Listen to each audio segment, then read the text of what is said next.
Damos inicio a esta entrevista. Tiene usted hasta 10 minutos para dar su exposición. Durante muchos tiempos se manejó la teoría de que pues los archivos le pertenecían a las dependencias o le pertenecían al funcionario público. Esa es una ideología que desafortunadamente el día de hoy sigue permeando en muchísimos servidores públicos y que hay que erradicar totalmente. Otro problema es que aún existen resistencias e ignorancia para proporcionar información. ¿Qué quiere decir esto? La gente no sabe que la información tiene que ser pública, los servidores públicos no están totalmente capacitados para entregar la información pública y por consiguiente ignoran inclusive que algunas veces existe esta información pública. Entonces me parece que hay que avanzar en ese rubro porque con los indicadores de gestión estaríamos consiguiendo, primero, criterios más claros para no generar mayor burocracia. Lo que no puede suceder es que el acceso a la información y la capacitación de personal para que la gente tenga garantizado su derecho, le cree cargas a las dependencias o le esté creando también cargas a la administración pública local que puede redundar en mayor presupuesto y no necesariamente en eficacia. Hay que hacerlos de manera muy clara.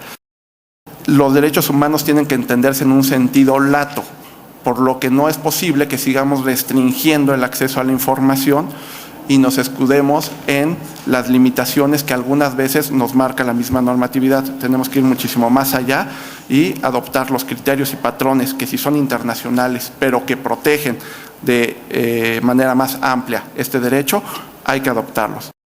El principio de máxima publicidad es un tema bastante importante. La máxima publicidad no es una política pública, es solamente un criterio ante la confusión de saber en qué momentos aplicar la restricción del acceso a la información, ya sea por considerarla reservada o confidencial. Y de esto va de la mano implementar mecanismos para fortalecer la calidad en la prueba de daño. La segunda propuesta tiene que ver con la concientización de la relevancia de la protección de los datos personales. Lo primero que hay que hacer es informar a qué se refiere la protección de los datos personales. El segundo tema es capacitar a los servidores públicos. Los servidores públicos muchas veces piden datos dentro de las mismas dependencias y ni siquiera tienen la claridad de explicarle al usuario del servicio público para qué quieren esa información y ni siquiera saben que le tendrían que explicar para qué están pidiendo esa información. La tercera propuesta es el funcionamiento del instituto. Hay que cambiar el esquema que funciona actualmente. Cada comisionado debe de funcionar como una ponencia. No es posible que se elijan a perfiles preparados, a perfiles de diversas visiones y que lo único que hagamos es que los terminemos constituyendo como un gran jurado respecto de las resoluciones que emita solamente uno de los órganos del instituto. Hay que avanzar. La idea de que estén enriquecidos y que sean diferentes los comisionados y que sean diferentes las visiones y las perspectivas, tanto de género, tanto de juventud, tanto de experiencia, tiene que redundarse en las visiones que se le puedan imprimir a cada una de las resoluciones a la hora de resolver los recursos de revisión. Hay que abrir las puertas a los solicitantes, me refiero a en la medida en que los comisionados se pueden involucrar en los asuntos, pues claro que también existe la factibilidad de que puedan tener una apertura con los solicitantes. El día de hoy es muy limitada y también se puede explicar, pues porque ellos lo único que hacen es van y revisan, votan ese día. Las evaluaciones del órgano garante, hay que avanzar en que las resoluciones sean de calidad, hay que avanzar en los índices de clasificación para que sean otra vez de manera eficiente, mejorar en los servicios y trámites, hay que revisar qué se está abatiendo y qué se está mejorando en servicios y trámites y qué actos de corrupción son los que se están erradicando a partir del acceso a la información. Hay que explorar la posibilidad de avanzar en temas como el amicus curiae, que es una función que trabaja con sociedades o organizaciones que son especializadas en la materia a la hora de emitir opiniones y que no necesariamente tienen que intervenir en el sentido de la resolución, pero que ayudan a clarificar de qué se trata cada uno de los temas.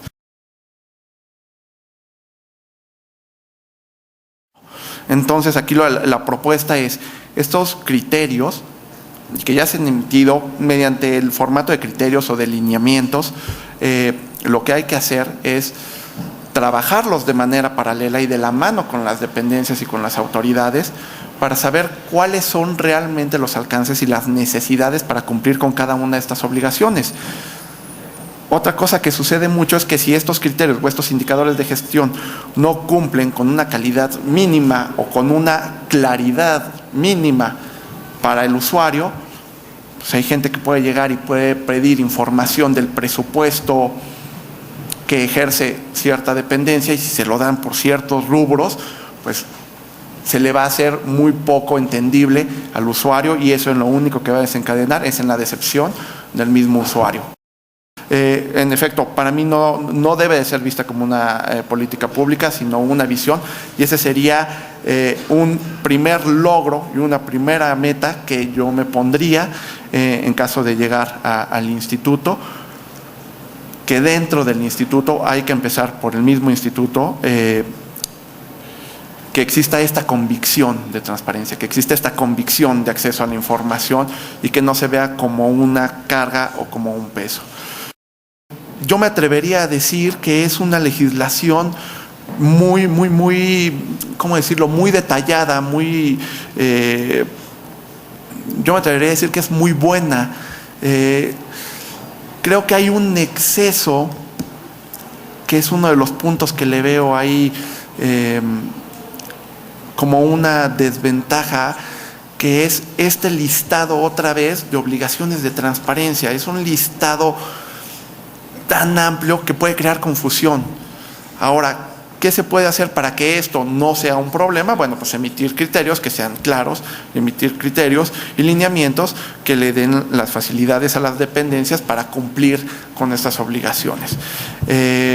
Muchas veces los portales de las obligaciones de transparencia de las dependencias tampoco son muy claros, ¿no? Sí hay un apartado que dice POD, ¿no? De ahí entra cada usuario, pero obligaciones de la fracción 25 del artículo 30 y tantos de la ley. O sea, se vuelve una cuestión bastante compleja tratar de dilucidar a qué se refieren. Entonces, yo creo que desde la parte normativa lo que se tendría que hacer es clarificar. Bueno, lo primero que hay que hacer es que hay que difundir qué son los datos personales. Lo primero que hay que hacer es, el instituto necesita recursos, el instituto necesita el apoyo de la organización civil y de las dependencias y del mismo gobierno para explicarle a la gente qué son los datos personales. Estamos avanzando con los derechos ARCO, pero no tenemos todavía claridad de qué son los datos personales. Entonces, lo primero que tenemos que hacer es informarle a la gente en qué consisten.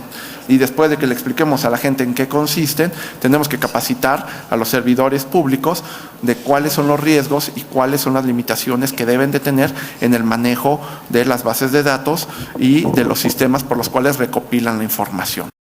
De las sanciones, yo creo que vale la pena trabajar con el nuevo ordenamiento legal que tenemos, probarlo, trabajarlo.